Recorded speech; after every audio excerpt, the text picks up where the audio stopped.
देश और दुनिया की तमाम छोटी और बड़ी खबरों के लिए हमारे चैनल को सब्सक्राइब करना न भूलें और बेल का बटन जरूर दबाएं। नमस्कार दोस्तों, स्वागत है आपका देश लाइव में और आपके साथ मैं हूं आशिमा त्यागी। दोस्तों फिर हाजिर हुए एक महत्वपूर्ण विषय पर आपसे बात करने के लिए, वो सच बताने के लिए जो जाहिर तौर पर आपके लिए ज़रूरी है। दोस्तों अक्सर इतिहास में ऐसा होता है कि जो नेता दुनिया की राजनीति में खुद को सबसे ताकतवर, मध्यस्थ या चौधरी साबित करना चाहते हैं, वही अपने ही देश की राजनीति में सबसे बड़े संकट में फंस जाते हैं। इस समय कुछ वैसा ही नजारा अमेरिका में दिखाई दे रहा है।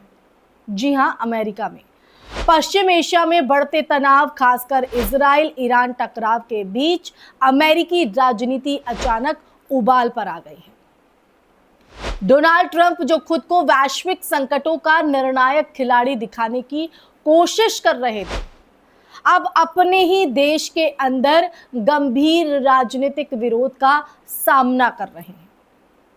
अमेरिका की सड़कों से लेकर कांग्रेस के गलियारों तक ये जो बहस है वो तेज हो गई है कि क्या अमेरिका को एक और मध्य पूर्वी संघर्ष में गहराई से उतरना चाहिए या नहीं। तो आज इसी संदर्भ में होगी बात पूरे डिटेलिंग के साथ। लेकिन उससे पहले आप लोगों से अपील, इंसाफ की आवाज को बुलंद करने के लिए और सच्ची पत्रकारिता के लिए हमारा यानी देश लाइव का सहयोग करें। साथ ही डिस्क्रिप्शन में दिए गए लिंक को ओपन कर ज्वाइन बटन दबाकर आप हमसे यानी देश लाइव से सीधा जुड़ सकते हैं दोस्तों। तो दोस्तों चर्चा को आगे बढ़ाते हैं और पूरे इस घटनाक्रम को समझने की कोशिश करते हैं कि जब ईरान इजराइल के बीच टकराव हो रहा है तो अमेरिका की राजनीति पर उसका क्या प्रभाव, क्यों उबाल है। दरअसल इजराइल और ईरान के बीच जो बढ़ती सैन्य झड़पों ने पूरी दुनिया को इस वक्त अस्थिर कर दिया है। अमेरिका लंबे समय से इजराइल का सबसे बड़ा रणनीतिक सहयोगी रहा है, लेकिन इस बार जो हालात है वो अलग है, क्योंकि अमेरिकी जनता और कई प्रभावशाली जो नेता हैं वो खुलकर ये सवाल उठा रहे हैं कि क्या अमेरिकी नेतृत्व की विदेश नीति फिर से उसी पुराने रास्ते पर जा रही है जिसने इराक और अफगानिस्तान जैसे लंबे और महंगे युद्ध पैदा किए थे। अब यही कारण है कि ट्रंप की नीतियों को लेकर अमेरिका के जो भीतर है वो गहरा विभाजन दिखाई देने लगा है। अब देखिए, इस विवाद को और तीखा बना दिया है अमेरिका के पूर्व राष्ट्रपति बराक ओबामा के सार्वजनिक रुख ने। जी हां, सार्वजनिक रुख ने। ओबामा ने हाल ही के बयानों में यह संकेत दिया है कि अमेरिका को किसी भी सैन्य संघर्ष में बिना व्यापक रणनीति और अंतरराष्ट्रीय सहमति के शामिल होना बेहद खतरनाक हो सकता है। अब ओबामा ने जिस तरह से ये बयान दिया है, उनकी ये जो टिप्पणी है वो सीधे तौर पर डोनाल्ड ट्रंप की आक्रामक विदेश नीति की आलोचना के रूप में देखी जा रही है। तो अमेरिकी राजनीति में ओबामा का जो प्रभाव है वो आज भी काफी बड़ा है दोस्तों, और उनका खुलकर सामने आना इस पूरे विवाद को और ज्यादा राजनीतिक बना देता है। अमेरिका के भीतर ट्रंप के खिलाफ जो विरोध दिख रहा है उसकी एक बड़ी वजह अमेरिकी समाज का युद्धों से थक जाना भी है।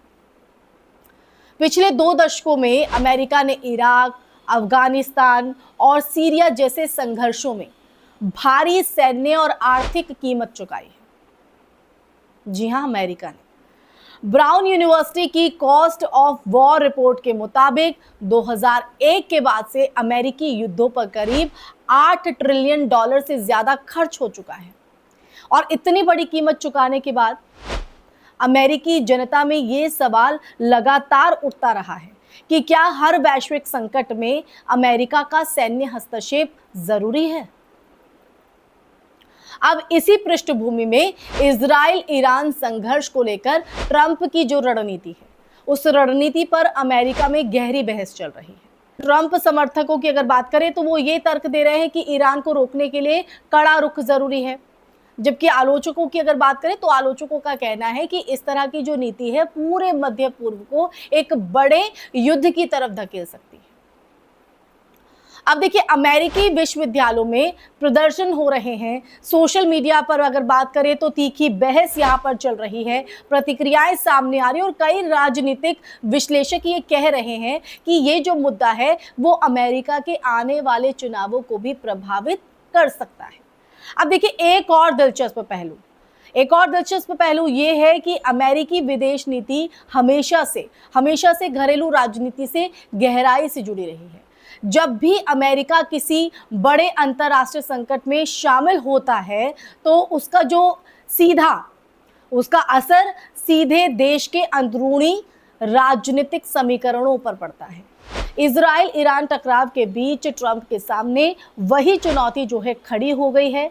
अगर वो इजराइल के समर्थन में बहुत आगे जाते हैं तो अमेरिका के भीतर युद्ध विरोधी जो धड़ा है और ज्यादा मजबूत हो सकता है, और अगर वो पीछे हटते हैं तो उनके जो समर्थक है इसे कमजोरी के रूप में देख सकते हैं। अब देखिए, इस पूरे घटनाक्रम में एक बड़ा सवाल ये भी है कि क्या अमेरिका वास्तव में मध्य पूर्व की राजनीति को नियंत्रित करने की स्थिति में है या नहीं। पिछले कुछ सालों में क्षेत्रीय ताकतों जैसे ईरान, तुर्की, खाड़ी देशों की भूमिका काफी मजबूत हुई है। अब यही वजह है कि कई विश्लेषक ये मानते हैं कि अमेरिका के लिए अब पुराने तरीके से क्षेत्रीय संतुलन बनाए रखना पहले जितना आसान नहीं रहा है।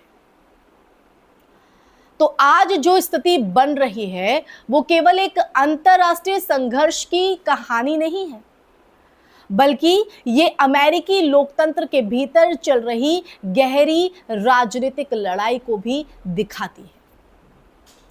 देखिए, दुनिया की सबसे बड़ी ताकत माने जाने वाले देश में ये जो बहस है वो तेज हो रही है कि वैश्विक नेतृत्व का असली मतलब क्या होना चाहिए। सैन्य शक्ति का प्रदर्शन या कूटनीतिक संतुलन। तो आने वाले महीनों में ये साफ हो जाएगा कि ट्रंप इस दबाव से कैसे निपटते हैं। लेकिन एक बात तय है कि इजराइल ईरान जो तनाव है वो न सिर्फ मध्य पूर्व को ही नहीं बल्कि अमेरिका की घरेलू राजनीति को भी झकझोर कर रख दिया है। तो वैश्विक राजनीति में अक्सर ताकत दिखाना आसान होता है, लेकिन अपने ही देश के भीतर उठ रहे सवालों का जवाब देना कहीं ज्यादा मुश्किल साबित होता है। तो दोस्तों, इन्हीं पंक्तियों के साथ इस चर्चा में यहीं पर विराम। और पूरी स्थिति, पूरे जो हालात हैं दुनिया भर में जो बने हुए हैं और क्यों अमेरिकी राजनीति में ये उबाल आया है, ट्रंप का ये को लेकर जिस तरह से ओबामा का बयान है, और ईरान इजराइल टकराव पर आपकी क्या प्रतिक्रिया है, दीजिएगा राय। और ये चर्चा आपको कैसी लगी उस पर भी अपनी राय जरूर साझा कीजिएगा। इस वीडियो को ज्यादा से ज्यादा शेयर कीजिएगा, हमारे चैनल देश लाइव को सब्सक्राइब कीजिएगा। फिर हाजिर होंगी ऐसे ही चर्चा लेकर, तब तक के लिए अपना ख्याल रखें। जय हिंद, जय भारत, नमस्कार।